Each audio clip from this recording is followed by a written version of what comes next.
Welcome to CVN's Trial Technique Spotlights. If you don't know me, my name is Shane Reed. I've written award-winning litigation textbooks. I train lawyers, and I also do one-on-one coaching for lawyers. And what I love to do is share with them video clips from CVN's large library of actual trials, because I think that is the best way to learn. And today we're going to look at how to cross-examine an expert witness. A lot of people are really intimidated by that. For me, that was the scariest thing I had to unravel at a trial and figure out how to do. And I came up with this acronym CROSS, which you can use for any expert witness. And it's got 5 letters, CROSS. And I want you to think about this acronym, and I hope it helps you. But at your next expert you have to cross-examine, think about C.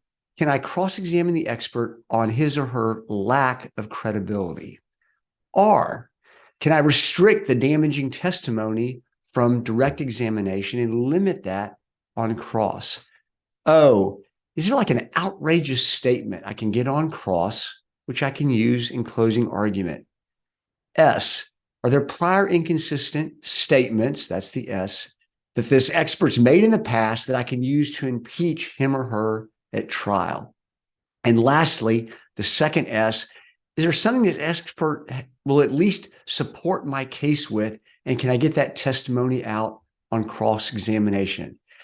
We're going to look at a famous trial on CVN. It made their highlights for the year 2018, and it's by one of the best plaintiffs' attorneys in the country, Mark Lanier, and he is cross-examining an expert on whether, or on the expert's findings that there was no asbestos in the tissue of the plaintiffs. And the plaintiffs claimed that they used Johnson & Johnson's baby powder over years and years of time.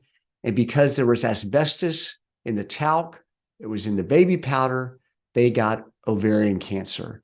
And Mark Lanier won a $4.6 billion verdict in this trial. So let's look at the cross just for a couple minutes and ask yourselves, does he use good visual aids?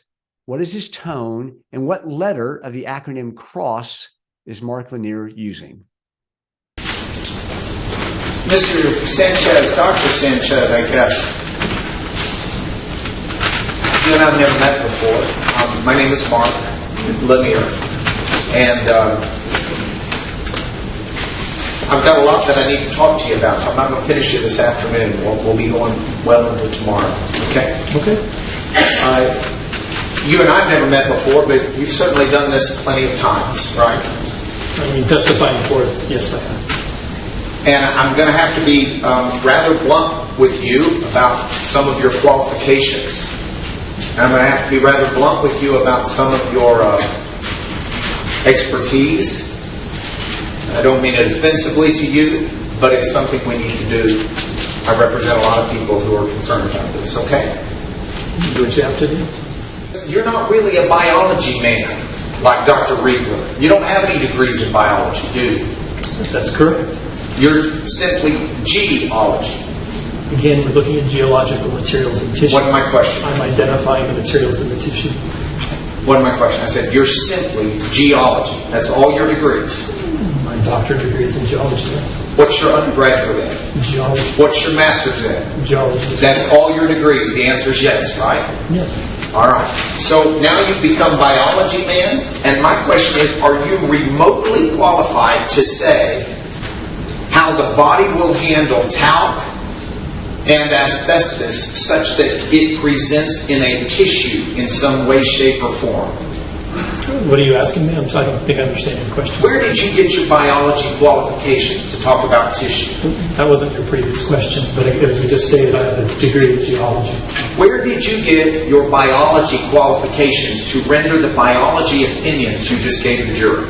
I did not render any biology opinions. All right, so your opinions about what the tissue would look like and how the biology of the tissue would hold is not true. Fair? I'm not sure what opinions I gave in that. So here's my roadmap of where I want to go with you.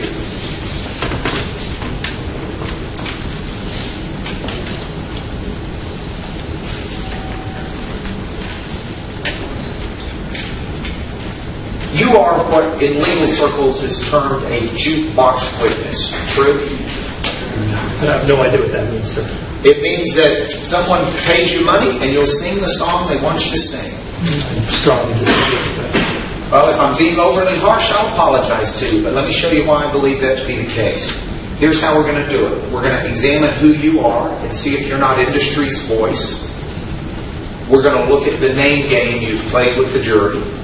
We're going to look at the clean mind excuse and what you've said about the mines. We're going to look at the testing protocols, and don't do that test, is what I'm calling that song. And then we're going to do, you call that asbestos.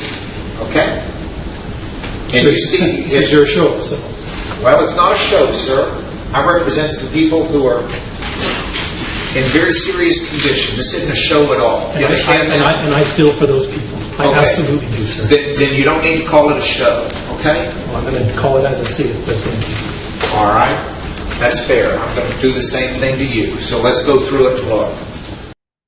I hope you enjoyed that clip as much as I did. Mark Lanier is just brilliant in every facet. I thought he did three things really well.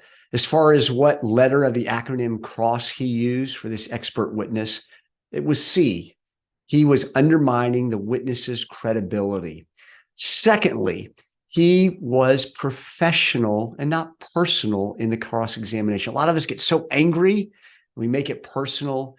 Not Mark Lanier. That's the key, is you want to be professional so the jury doesn't see you as biased. They just see you as getting out the facts for the trial. And a couple times, Mark Lanier would push back, but he never got personal with the witness. Third thing is visual aids were just out of this world. I loved how he talked about you're a geology man, not a biology man. And he just simply wrote out the sentence for the jury to see on a document projector. And finally, his visual aid using the jukebox to put a theme to this cross-examination, a label to this witness, and the drawing of what songs would be come out of that jukebox, this professional witness. Mark Lanier did a great job of using the C of cross to undermine the witness's credibility. All right, I hope you enjoyed these tips. I look forward to seeing you next time on CVN's Trial Technique Spotlight.